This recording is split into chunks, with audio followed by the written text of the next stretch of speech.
Welcome back to English with Kim. I'm Kim, and I'm your guide to the essential conversation skills you need to sound more natural in English. Today, I'm excited to welcome you back to my interview series. Today, I'm going to be talking with Kevin from Feel Good English.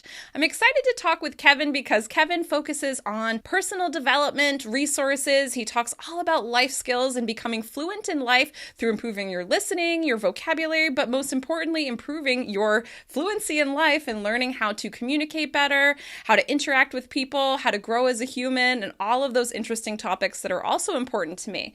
So I'd love to give Kevin a chance to introduce himself to you guys and tell us a little bit about himself and what brings him to English teaching, what brings him to talking about personal development and growth. Hi, Kevin. So my name's Kevin. I'm American. I'm from Colorado. I run the podcast and website Feel Good English.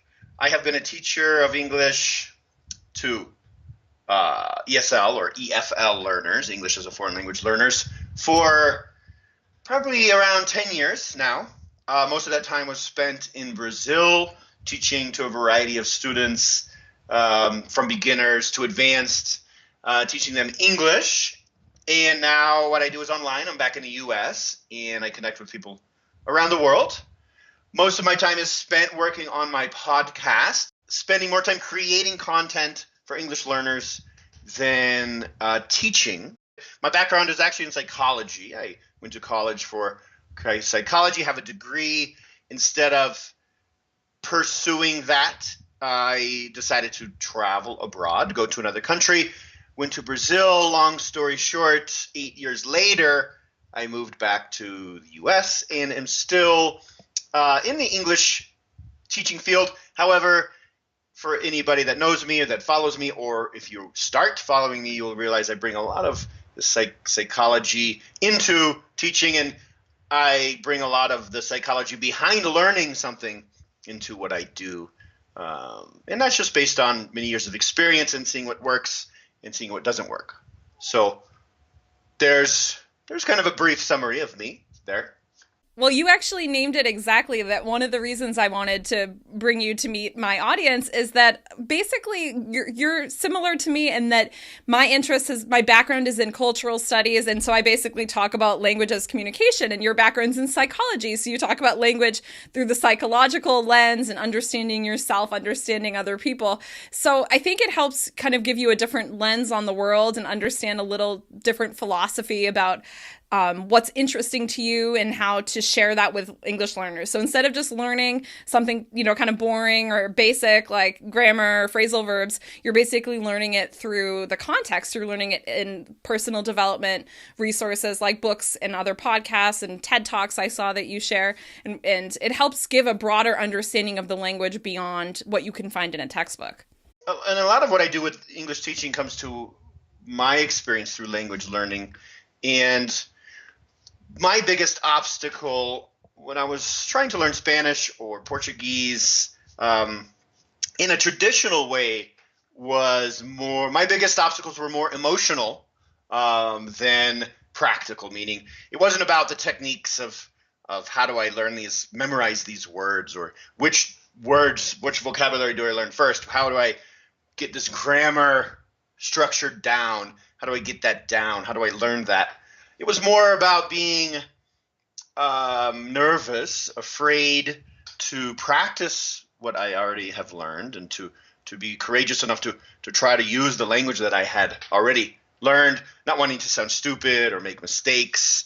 And so that obstacle, and also being bored with a lot of the traditional methods, how you would learn in the classroom, and my background and the history of learning in the classroom and learning in school, high school, college. I even started when I was a kid learning Spanish. And that structure, very formal and closed and quite intimidating. You have to get up in front of a class.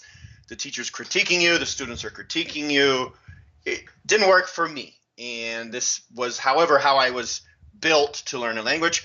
Once I got out of that structure, started traveling, started teaching, I realized that not only was there easier ways to do it, but also if you wanted to get over those certain phases where it gets, it's hard. You have to be able to communicate and then understand people well and just keep moving up. You have to get over that emotional stress and those obstacles of worrying about how you're using the language. And so tying that in, I think, and helping people build confidence, which is a whole other topic, but bringing confidence into people, I think, is one of the most important things that I can do and that I do these days.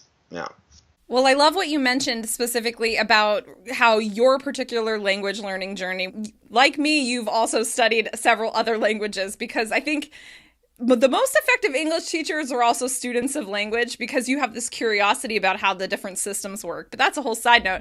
But anyway, the most interesting thing you mentioned for my audience is we talk a lot about not being so focused on perfection, that at some level, focusing on perfection is actually slowing you down from achieving the higher levels of fluency and the higher levels of confidence when speaking.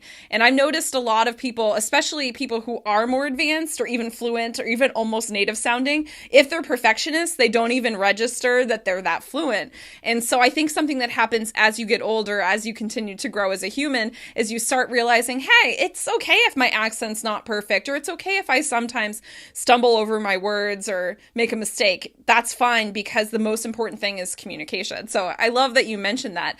And actually, that reminds me that something I saw on your website is that you talk about your experience learning Czech and how you started learning phrases from interacting with your friends, and that even your teacher of Czech was surprised that you learned these phrases. Like, where did you learn that? And that's how I learned Spanish when I lived in Argentina. So I'd love to hear a little bit about how that influences your English teaching. So I studied for a year in the Czech Republic, in the city of Prague, and that language is quite difficult. I didn't really have an intention. I wanted to become fluent in Czech. That wasn't really my goal, because, to be honest, you need to know Czech if you live in the Czech Republic. In general, it's not a very widely spoken language. However, me being a respectful guy, I wanted to at least be able to communicate with the Czech people, because I was there in their country. I think it's a service that you can do is try to be able to communicate with them, and as a vice versa, thinking everybody needs to speak your language. No, I think that's wrong. So I would put in time while I was there. I put in time to become at least semi fluent, conversational in Czech. So I was put back into the classroom setting with a book, classroom. These students were all from all over the world, by the way, a lot of Europeans and Asians and Americans, and we're all trying to learn this language, Czech. So quickly, I started becoming one of the worst students in the class, because I'm not good with that setting, because but I was back there, and here we go again with a book. Okay, go home, study these words, come back, we're going to practice them with them next week. Study this dialogue, and we're going to give this dialogue in front of the class. Okay, you have a half hour to study with your partner, and then get up in front of everybody and do this. Like I said, it just doesn't work very well for me. And maybe it's probably some confidence issues. I don't want to put myself up in front, but also it just wasn't inspiring. It didn't connect. I wouldn't do it. I wouldn't practice. I mean, the system works, obviously, but I didn't put in the necessary time. If you get a book and you have a classroom, obviously, if you do everything the teacher says and you study and you put a lot of effort into it, you can learn that way. I'm not saying it doesn't work, but for somebody who doesn't love learning languages but just wants to be able to use that language, it's not the best way. So couple months of doing this, becoming more and more in the bottom of the class. There I go again, whatever. I also, at the same time, started meeting Czech people, hanging out with them, going out at night, going to clubs, bars, and being around people that didn't speak English, trying to communicate with them effectively, paying a lot of attention. And my confidence level is very different in front of a classroom at 9 a.m. on a Wednesday versus 2 a.m. on a Saturday night in a club after some some beers. Pivo, they say in Czech. Liquid confidence. Liquid confidence. Have some beer, some shots, have fun, and being around people that I like and trying to communicate with them, hearing the same phrases that they use over and over and over, because native speakers, they use a lot of the same phrases. So I would catch those and said, okay, the situation, you're at a bar, you're ordering something, people always say this, or there's certain times where you can pick up the same expressions and phrases a lot. So start picking up these things, start using the same language, very simplified language that I could use so people could understand me and I could understand them. And another month of that, and then I went back into the classroom, and the teacher would ask questions looking for one specific answer from the book, and I would have another answer that was absolutely correct. It was a correct answer for her question, but it wasn't from the book. And it was also, my answer would have been more useful because it's more relevant, more modern, more used in the streets of Prague, as opposed to what they had put in the book 10 years ago, 20 years ago. So that, being able to like, okay, she asked a question, I have this answer, this ready answer to phrase, I know it works here, I'm going to use it without thinking, and I did, and the teacher would hear that and say, whoa, where'd you learn that? Where'd you come up with that? She almost seemed like she didn't want me to know that. Like, it wasn't in her repertoire. So she didn't want, I mean, I'm sure she was happy. I don't know. But it was like, okay, I can do this another way. I can learn out connecting with people, learning phrases, learning things that work, not looking at a book, trying to put the pieces of the puzzle together, which is a horrible idea. Just learning these chunks, these phrases that work. And it totally opened my mind to a whole new level, a whole new mindset of how I can build my Czech language. Fast forward to the end of the year, I was actually better than a lot of the other people that I hung around, because they just learned Czech in their classroom once a week, twice a week, and that formal way, where I was out really getting good with communicating and connecting and learning phrases and building this database of Czech. So not only did it work, but it worked better than most of the other students' approach. So that changed my language learning perspective, and even until today, it's just my methods of teaching and helping English learners has grown off that foundation. So yeah.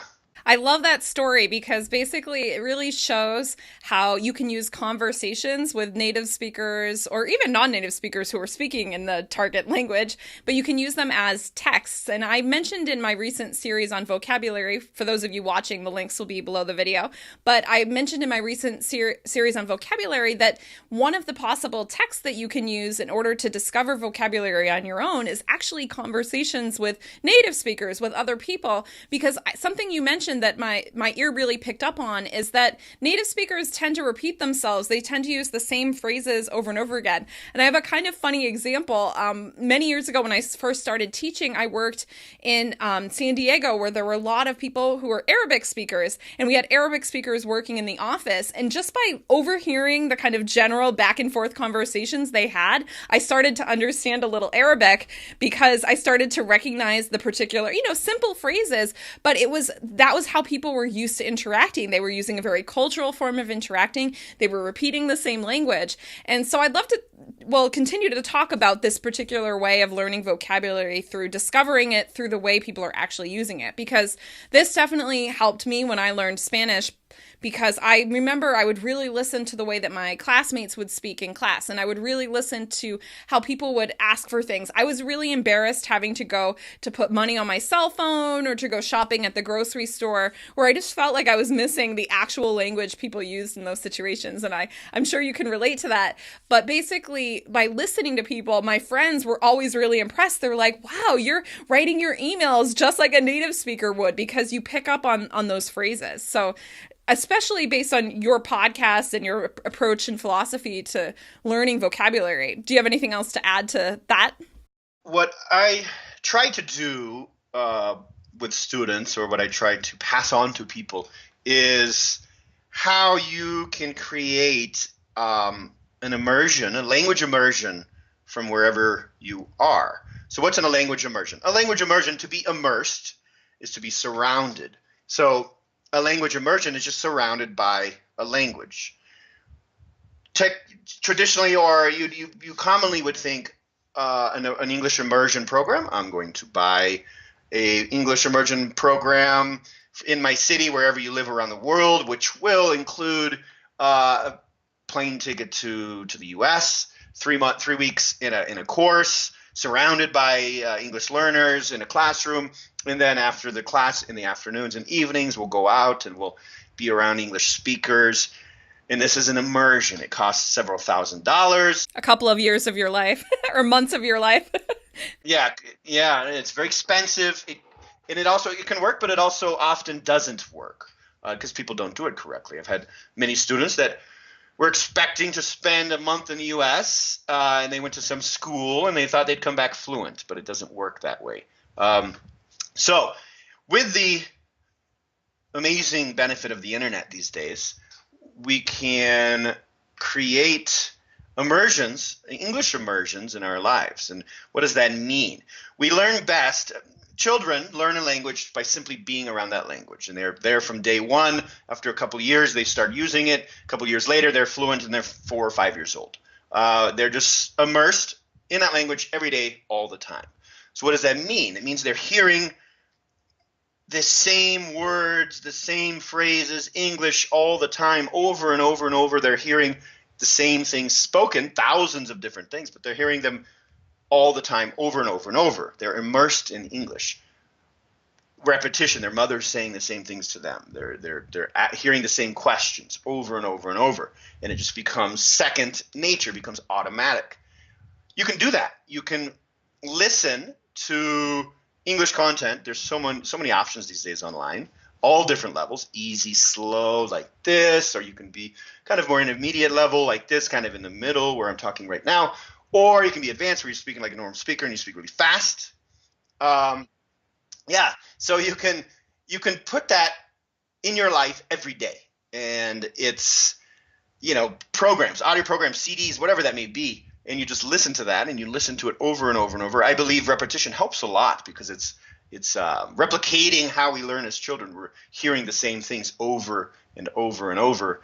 So immersing ourselves with English and not specifically looking for vocabulary, like learning words, isolated words, but immersing yourself in English, so you're hearing the same vocabulary over and over and over. Taking that a step further, let's say you were an accountant and you wanted to be able to function in business with accounting, so in English. So you would immerse yourself with programs and things that talk about that, and you're going to hear that same vocabulary over and over and over and over, getting really comfortable with that, and then you're going to start practicing with that vocabulary, but you're not isolating those words, you're using those words, you're learning those words in context. So you're talking about a report, and you're learning about how to talk about that report, and those vocabulary words are going to appear, they're going to show up during that conversation.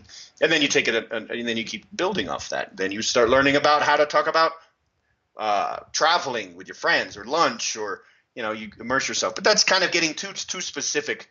But immersing yourself in English as much as possible makes the process much easier, and allows those words and allows that vocabulary to build more naturally, and it works, and it's easier. Absolutely. And actually, so you mentioned, of course, a number of things I want to talk about in a little more depth. So one of the things that I don't think it's too specific to say that the best way to learn is actually to focus more narrowly on the particular topic. So something I've talked about in a previous video, it's called How to Find Focus and Improve Your English More Quickly. And basically, I suggest choosing one goal for about 90 days, 3 months or 90 days, and really intensively focusing on that, because that intense focus is going to help you improve more quickly, because you're not distracted by this particular thing or the phrasal verbs over here or the idioms or intonation or whatever it is that you want. So if you're an accountant and you need this particular language and vocabulary, you should be listening to podcasts on accounting or reading blog posts on accounting or watching videos on accounting for those 90 days, and then you can expand and change your focus. So I totally agree with you on that. And something else that I think is really key that I really wanted to bring attention to by because you have a specific focus for your podcast, is how by discovering the language, when we talk about learning vocabulary, a lot of people think about, like you said, learning a list of vocabulary and studying the definitions and looking, even writing translations for yourself. But what we're talking about is discovering the vocabulary, being aware of it, listening more intensively in order to pick up the vocabulary, but you're learning it in its context. And that's something that I think the resources we're encouraging people to seek out are things like podcasts, like your podcast, for example, or other podcasts, because there are podcasts on every potential topic out there, but also YouTube videos where people are more conversational, they're more casual. A lot of people record live video, or they do vlogs where they're just talking about their lives into the camera. And I know a number of people in my audience, they like watching the top vloggers, and sometimes it's hard to understand them because they're speaking so fast and they're talking about their lives and oh my God, what happened? But then they're starting to get used to how native speakers actually talk, and that's really good as well. So I would love to talk a little bit more about how you can really improve your vocabulary by talking about or by learning vocabulary from contexts like podcasts and YouTube videos, because a lot of people listen to YouTube videos without looking at the video. They listen to them like podcasts. And really how this kind of discovery method, this approach to learning vocabulary, can help you. Well, you said the immersion experience, but did you have anything else to add about that? First, I think you would need to clarify too why you should be learning vocabulary, right? Like what would be, you have to have an intention behind it. Why am I doing this? That's exactly what I talk about, having an intention or a goal for learning your vocabulary. Sure, or else you're just doing it for no reason. But, it comes down to vocabulary. The more words that you know, the more situations you can navigate through with your English. And then when you get to the advanced levels, you're learning expressions and idioms and things like that. But you need to know vocabulary, for one, to understand people, because comprehension is the first step. You have to understand what you're hearing before you can reply and respond correctly, or else you're just talking about yourself all the time because you don't know what they're saying. So you have to build your vocabulary. You always have to be building your vocabulary. I'm an American. I'm still building my English vocabulary. I still learn words. With a foreign language, if you want to, like I said, navigate through different situations, you have to know the lingo, the vocabulary from that specific area. And, there's different methods of doing this. There's different strategies of how to memorize vocabulary. The simplest one I'd say is repeating what you're learning a lot, listening to the same words over and over, the same content, but then to really drive it home, you could say, or to really make it stick, you have to use it. You have to either speak with somebody using that vocabulary, write that down so somebody can see it as well, so it becomes real, or else it's just in your head. But if we don't use things too, we tend to forget them. But learning new vocabulary, you learn a word, elephant. I mean, that's probably pretty basic English, but you learn the word elephant, and it's in your head. It'll become really alive to you when you. By the way, I have a picture of an elephant here. That's why I said that. I was wondering. My brother actually drew this. He's an artist, and he drew an elephant walking down the street in Thailand, because he used to live in Thailand. It says the little things. So he gave that to me. Hopefully you could see that. And it just reminds me to pay attention to the little things. I was going to say that's kind of a vocabulary in context situation where you have this common expression that I immediately recognize as a native speaker, but that maybe people watching are like, what are we talking about, the little things? And that's a great point, because it's those little subtleties, the semantics are tricky. And I'm not going to lie, it's one of the hardest things learning a foreign language is understanding. You have to understand that there's a feeling behind words and expressions that a native speaker will instantly get that you won't, because it's not your language. So that's just something that takes time. It's something you also shouldn't worry too much about. You can always ask for clarification. Oh, it's the little things. If I said, oh, it's the little things, Kim, you would be like, oh, yeah, you'd laugh and smile. Yeah, that's true. But a foreigner would be like, what the hell does that mean? So you can ask, what do you mean by that? So learning it in context, and over time you build that, and but also realizing another good example, culture, TV, movies, stuff like that. If there's so much culture behind a lot of language, and if you make a reference to something, a person or a movie or a song or a news event that happened 20 years ago, you're going to miss that too in another language because you didn't grow up in that. I'm thinking about my experiences watching American movies with subtitles in Argentina and also I think in Argentina specifically because Argentines go to the movies a lot. So I used to go a lot. And I remember watching a movie, which was an indie film. It wasn't a well-known movie. I'm not even going to name it, but it was incredibly, you had to understand U.S. culture.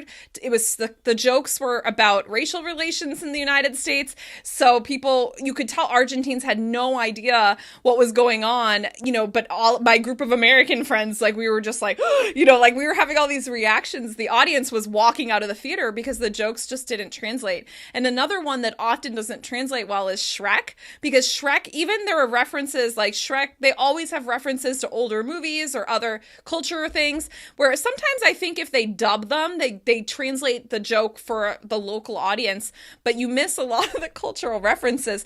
But that's why I think repetition and watching with a friend that is a native speaker or has lived in, the US, for example, they can kind of explain those cultural references to you. And so when you watch it again, you have a greater understanding. Like I even noticed that I used to live in New York. And so I watch movies I saw before I lived in New York and I rewatch them and I get all the New York references. So it's not necessarily a language thing. It's that people are trying to summon this, this cultural knowledge that we just don't have if we're not natives either of the language or of the region, the city. And I guess that's a good point. A takeaway from this, a takeaway is a lesson learned is you're never going to know everything. And I've found, I've connected with stressed students before because they want to know everything. They want to watch a movie and understand everything. It's impossible. You never are.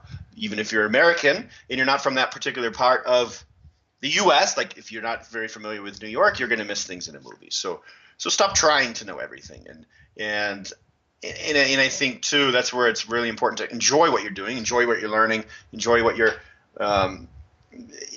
content that you're using, because it should be you have to keep going, and it should be enjoyable, and it should be something that you like, as opposed to this mission to understand everything, because that'll just be a dead end because it's hard. There's so much to learn in a language. Absolutely. Okay, so now I want to transition to talking a little bit about your particular focus on personal development books and also TED Talks, and I think you listen to other podcasts and other videos, and you discuss them. So something we've been repeating is repetition, right? We've been talking about repetition and how it's okay to, listen to something the first time, then explore the vocabulary you've discovered, understand it, and then rewatch or re-listen again with a deeper understanding. So something I think is interesting about your podcast and your approach to teaching English through materials that help you feel good and live a better life is that you're a lot of times sharing some of the key concepts. You're basically summarizing or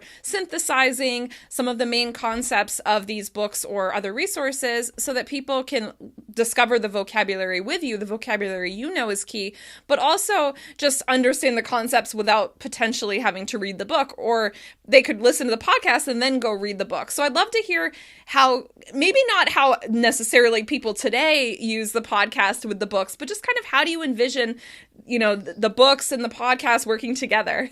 That's a great question. And kind of comes down to, I don't want to produce content that is specifically for English learners to learn English. Why? Because I think that gets old, gets boring for a lot of learners.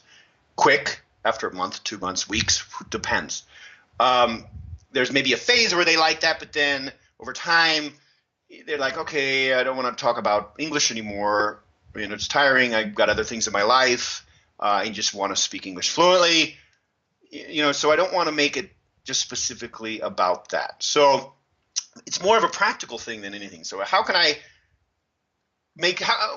I produce for somebody who's trying to become a confident English speaker, put this in their day and not distract them from their from their day and from their life and from their goals and from their purpose. So what are they trying to do? They're trying to build a business, to get a better job, to become better at communicating with people, not just in English, but in general, build better relationships, be more spiritual, all these different things. And it's pretty open. I'd say it's just all what I teach or what I share, because I share lessons from books and other people that come up with these things. And there's a wide variety of topics, but the idea is to give people content so they can use this in their day and not only be naturally improving their English, which happens naturally if they're listening to these lessons on repeat and maybe giving premium materials and studying the vocab and these things. And so they can naturally improve their English,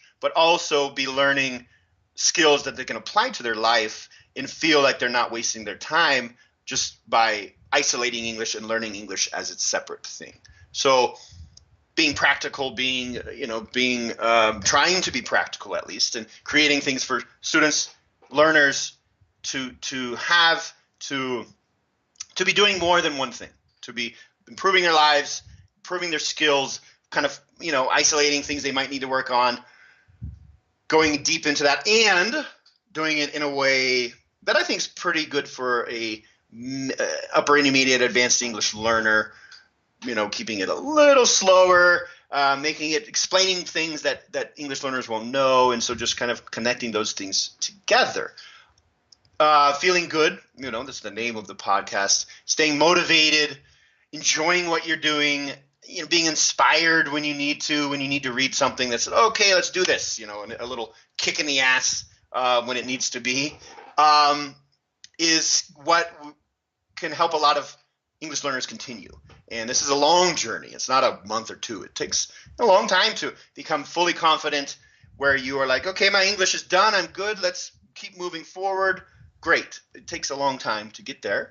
And if you're bored, if you're feeling forced, the lessons are forced, the best lessons aren't what you like. If you feel like you need to stop, take time out of your day, I'm going to study 1 hour of English every day. That lasts for about a week or two, and then they give up. I've seen that so many times. So integrating personal development, life skills into your day through English is what I do and what I've been trying to do.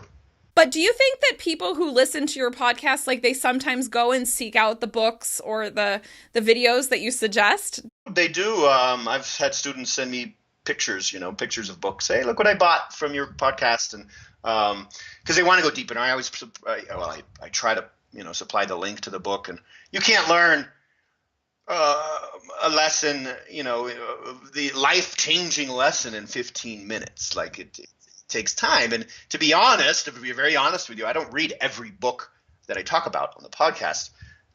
It's a lot of work. But however, there are some that I do read from beginning to end, or I listen to the audiobook, which is a great way to do exactly what I was just saying, integrate the lessons into your day without stopping.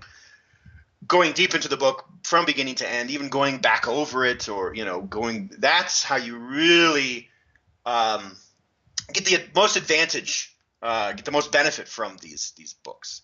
And I also think there's a time in your life where certain lessons will connect with you more than others, and maybe it doesn't connect. But then 5 years down the road, you're in another phase in your life, and it really hits you. So that happens as well. I try to keep the lessons kind of varied. I don't like to get too focused on one thing, because, to be honest, sometimes too you don't want to hear about certain topics over and over. Like, set goals and achieve your goals. That's great. You need to hear that sometimes, but not every week. It gets to be repetitive. So I try to mix it up. Yeah, that sounds great. And it's funny you mentioned, that certain topics get repetitive. And I notice that I tend to get really interested in one topic and I'll read 2 or 3 books on the same topic over and over again, but then I'll get to a saturation point, and that's basically the point where you're like, I don't want to hear anything else that's about this topic. I need to learn, I need to do something completely fun or completely unrelated. So I think that's a good way to keep it fresh for the listeners. And something that you mentioned on your website and that I'm particularly interested in is communication. And you said that a lot of these skills that people can learn, or these ideas and concepts that they can learn learned through listening to your podcast is helping people understand, just how to live how to live a better life, how to have a better relationship with themselves and with other people. And something I focus on a lot here on my YouTube channel is communication skills. And basically one of the main themes of my channel is connecting conversation and trying to get people to think about how English is not really just a tool for achieving goals like, getting a promotion at work or, doing something in the academic setting, but it's actually the most important thing about fluency. And I said this in a recent video. I said, no matter what people tell you, fluency is not really about speaking perfect English. It's about connection. And a lot of people get distracted by this goal of fluency. But as long as you're connecting with another person in conversation and through your relationship with them through a language that's not even your first language, if English isn't your first language, that's what's important. That's the real goal. It's connecting in the workplace, connecting in, personal life. So I'd love to hear how, your particular focus on communication and can kind of connect those dots for people. We're not all great communicators in general. And sometimes people use the excuse that they're not good with English. And that's why they're not very talkative or outgoing or whatever, and like, oh, I don't speak very well. But it's not true. They actually don't even speak much in their own language, or they have confidence issues in their own language, or they don't, maybe very common, they don't listen to people, and they don't, when they're talking to somebody, they just are waiting for their turn to speak. And so the conversation doesn't flow because it's all about them.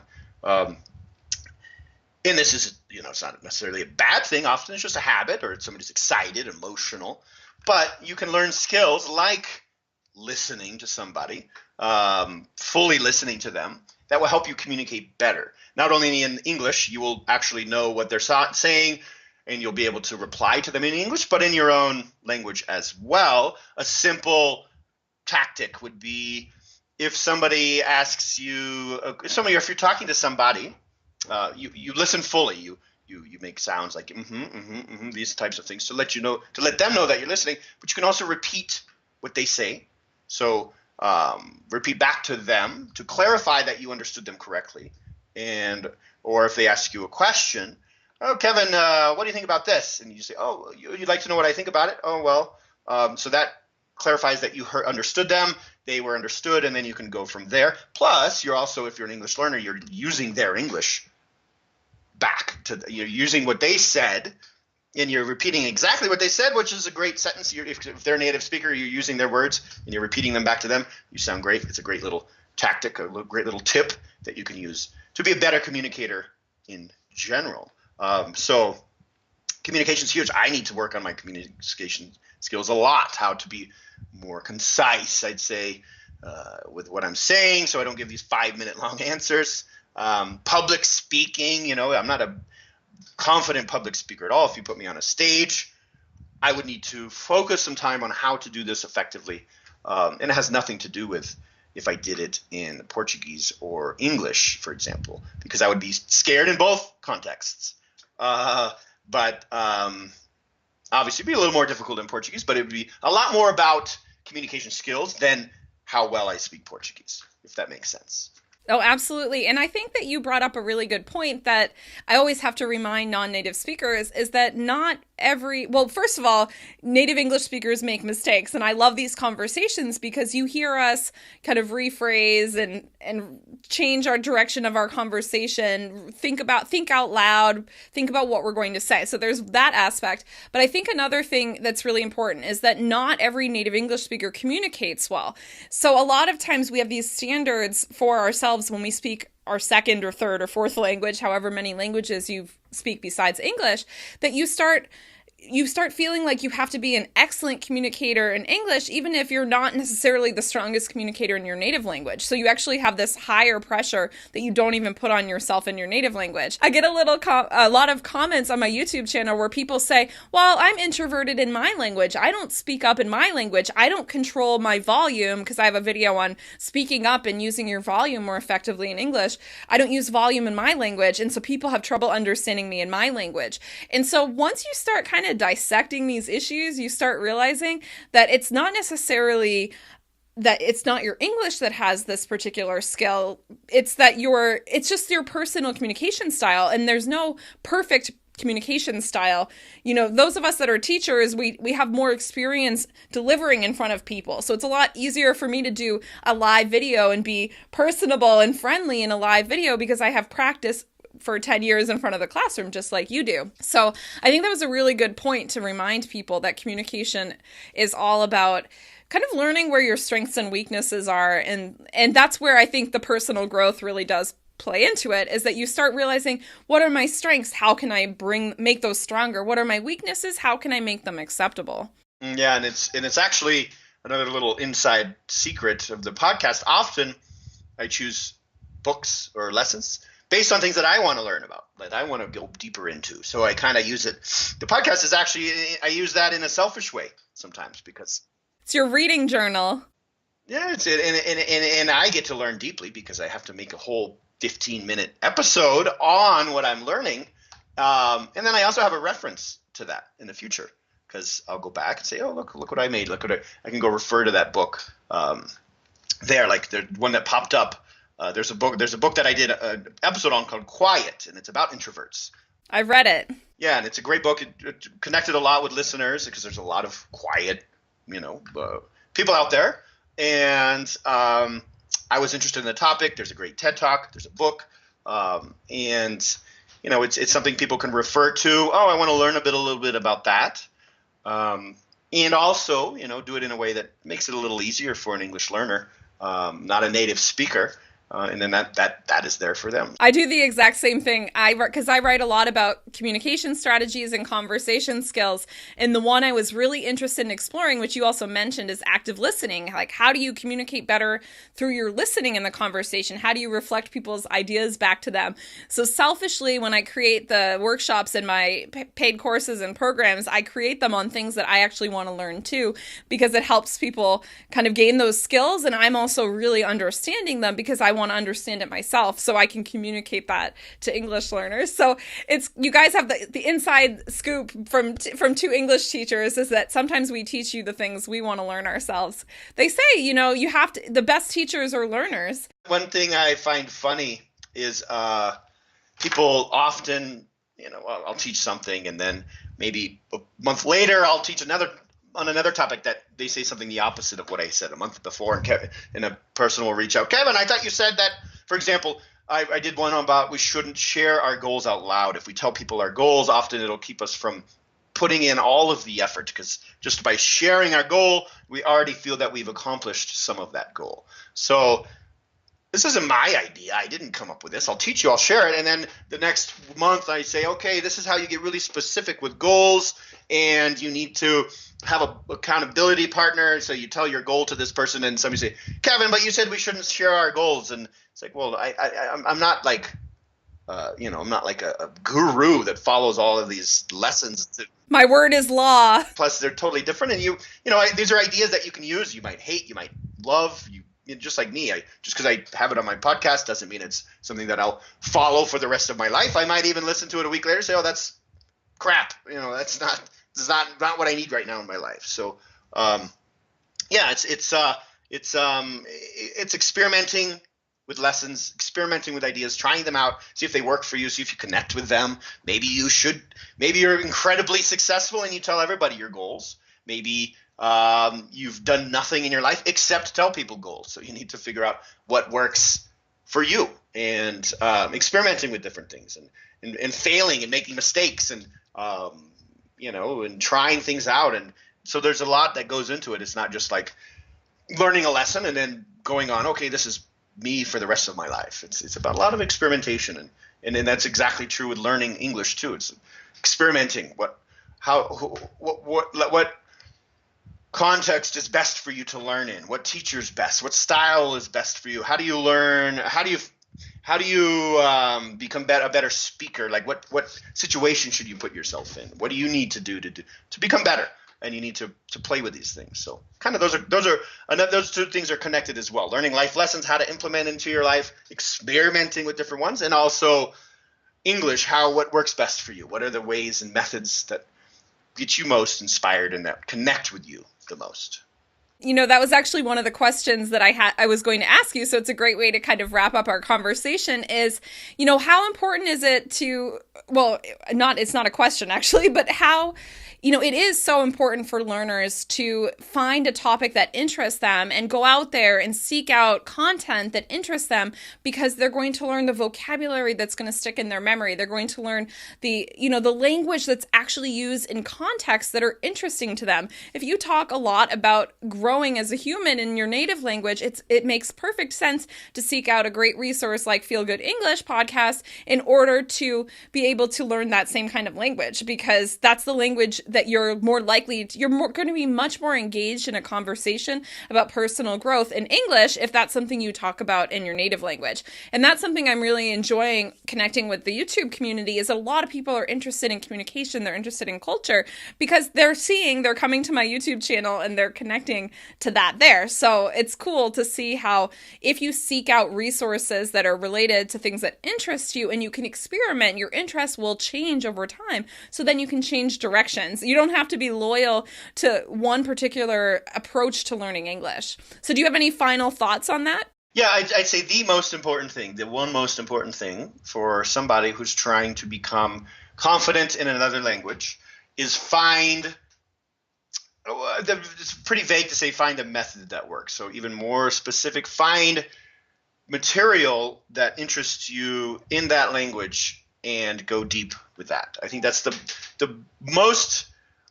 biggest thing I can say that will give you the most success. Is you have to search out the content, and I can include the methods or the tactics. If you love speaking with native speakers, make that your thing. That's what you do. You find what really makes you inspired and what you enjoy, and it could even just be books, reading books, and go deep with that.